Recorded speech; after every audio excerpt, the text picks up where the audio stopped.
চাচা এটা কি মরিচ? শুনলাম তো বাবু সন্ধি মরিচ। কি মরিচ? সন্ধি মরিচ। সন্ধি মরিচ? না না শনি শনি।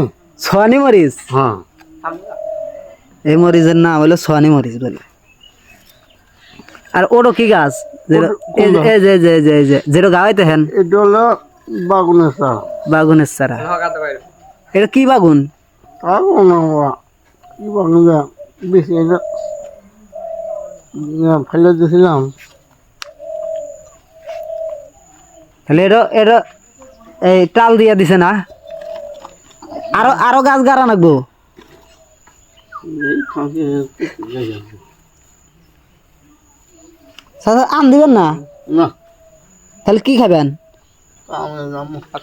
এই যে সোয়ানি মরিচে সোয়ানি গাছে ওয়ালটন মরিচে একদম সোয়ানি গাছে ওয়ালটন মরিচ দিচ্ছে। অল্টে মরিচ কি না ওরা আর এক মরিচ বড় বড় খাওয়ার সময় পায় না তো। সোয়ানি গাছে ওয়ালটন মরিচ। ওই মরিচ ওয়ালটন মরিচ। দাদির কাছে অল্টন মরিচ। হ্যাঁ দাদির কাছে বলে ওয়ালটন মরিচ। তাই না?